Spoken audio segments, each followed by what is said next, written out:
और आप देख रहे हैं मेरा यूट्यूब चैनल नितिन ज्ञान यूट्यूब, जहां आपको मिलता है फाइनेंशियली नॉलेज, आपको मार्केट एनालिसिस और आपको निफ्टी, बैंक निफ्टी और कमोडिटी मार्केट, क्रिप्टो करेंसीज से संबंधित आपको हर प्रकार का यहां पे नॉलेज मिलता है। आज हम इसी श्रृंखला को आगे बढ़ाते हुए HDFC बैंक का जो वित्तीय वर्ष 2025 और 26 की दूसरी तिमाही का क्वार्टरली रिजल्ट आया है उसके विषय में हम बात करते हैं। सर्वप्रथम मैं HDFC बैंक की कुछ आपको खासियत बता देता हूँ। HDFC बैंक वर्ल्ड का 7th नंबर प्राइवेट सेक्टर का बैंक है और इंडिया का नंबर 1 का प्राइवेट सेक्टर का बैंक है, जहाँ पे हर प्रकार की सुविधाएं, आपको नेट बैंकिंग हुआ, आपको बैंकिंग की सुविधा हुई, फाइनेंशियल, इंश्योरेंस और लोनिंग की हर प्रकार की सेवा यहाँ पे HDFC बैंक भारत में देता है, इंडिया में देता है। और इसी 2025-26 का जो क्वार्टरली रिजल्ट है उसके संदर्भ में आज बात करते हैं। आगे चलते हैं। सर्वप्रथम हम जो आज क्वार्टरली रिजल्ट ICICI बैंक और HDFC बैंक के आए हैं, तो पहले तो मैं कंपेयर करूंगा HDFC बैंक और ICICI बैंक का कि दोनों का जो 6 महीने में रिटर्न है और 1 साल में जो रिटर्न मिलता है, और जो ICICI बैंक और HDFC बैंक ने 5 ईयर का जो रिटर्न दिया है उसकी थोड़ा मैं तुलना करके आपके समक्ष बता देता हूँ। 6 महीने की बात करें तो ICICI बैंक ने 2% का रिटर्न दिया है और 2.13% का रिटर्न दिया है। और 6 महीने की बात करें तो HDFC बैंक ने 5.16% का रिटर्न दिया है। 1 साल की अगर हम तुलना करें तो ICICI बैंक ने यहाँ पे 16.68% का रिटर्न दिया है और HDFC बैंक ने यहाँ पे भी अपनी बाजी मारी है, 19.84% का रिटर्न दिया है। और जो 5 ईयर की बात करें तो हम ICICI बैंक ने 244% का रिटर्न दिया है, जो रिकॉर्ड तोड़ है। और HDFC बैंक यहाँ पे थोड़ा सा फिसड्डी साबित होता है, 66% का रिटर्न दिया है HDFC बैंक ने, जो कि ICICI बैंक से लॉन्ग टर्म की तुलना में ICICI बैंक से डाउन है।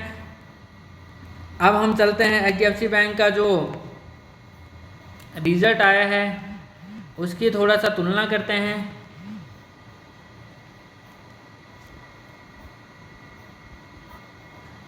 यहाँ पे अगर हम HDFC बैंक के जो क्वार्टरली रिजल्ट की बात करते हैं तो उसमें आपको HDFC बैंक ने, जिसमें लाभ और आय में वृद्धि के साथ साथ परिसंपत्ति गुणवत्ता में भी सुधार देखा गया है। और फाइनेंशियली ईयर आप देख सकते हैं 25 से 26 जो Q2 के वार्षिक वृद्धि है, जिसमें नेट प्रॉफिट अगर देखें हम यहाँ पर तो मार्केट नेट प्रॉफिट 18,641 करोड़ है, जो कि बाजार के अनुमानों से बेहतर है। और जिसका परसेंट में अगर हम तुलना करें तो 10.8% का रेशियो है। शुद्ध लाभ अगर हम नेट प्रॉफिट शुद्ध ब्याज की बात करें तो 31,551 करोड़ के लगभग है, जो कि 4.5% है। और मुख्य बैंकिंग आय में स्थिर वृद्धि है। अन्य इनकम अगर हम इनकी बात करें तो अदर इनकम की बात करें तो 14,350 करोड़ रुपए है, जो 25% है वृद्धि है। और जिसमें आप मुख्यतः देख सकते हैं जो बैंकिंग में फीस लगती है, कमीशन और व्यापार में है तो उसको ही अन्य खर्चों में सम्मिलित किया जाता है। अगर हम इसका pre provision operating profit PPOP देखें तो यह 27,923 करोड़ रुपये है, जो कि 18.5% परिचालन दक्षता में मजबूती सफल है। और अगर हम इसका ग्रॉस NPA रेशियो देखें तो जो है आपका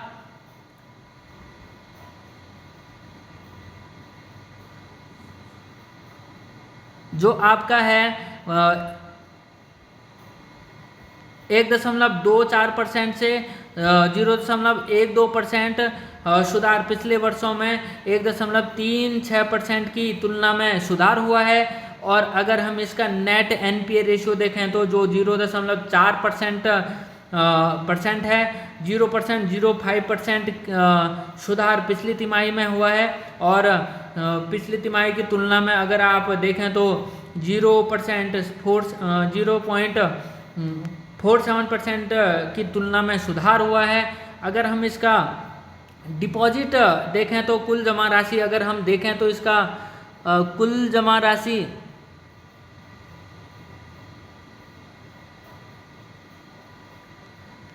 देखें तो 28,01,800 करोड़ पर रही है, जो पिछले साल की समान अवधि की तुलना में 12% अधिक है। और अगर इसका सकल उधार देखें तो हम जो है 27,69,200 करोड़ पर पहुंचा है, जिसमें पिछले साल की तुलना में 9.9% की वृद्धि दर्ज की है।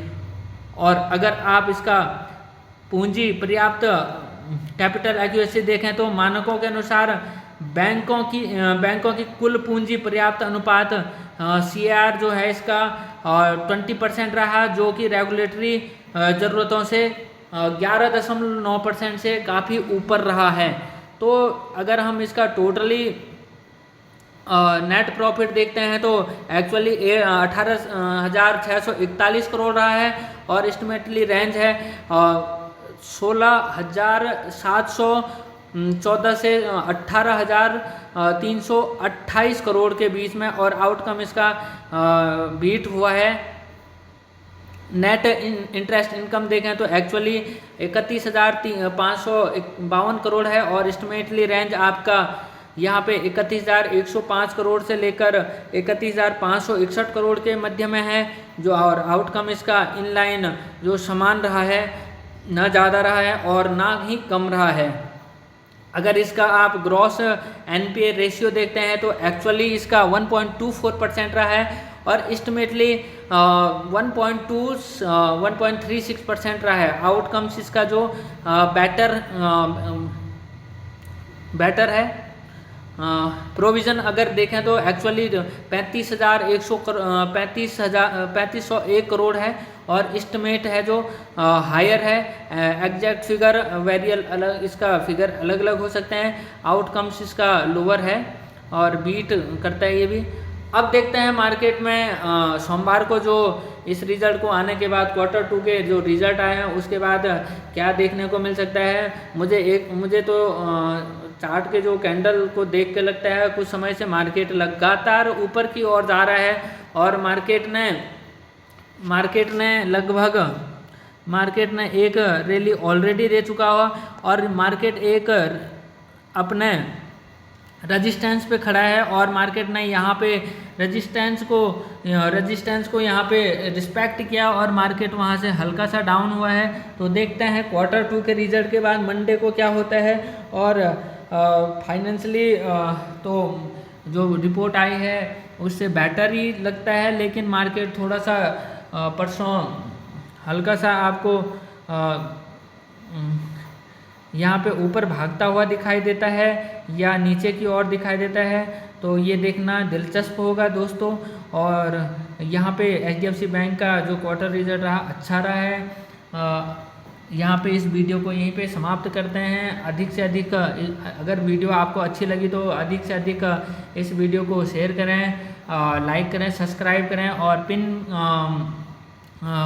यहाँ पे कमेंट करें और नए कमेंट करें और अधिक से अधिक लाइक करें। इस वीडियो में इतना ही। धन्यवाद। मिलते हैं अगले वीडियो में। Bye bye.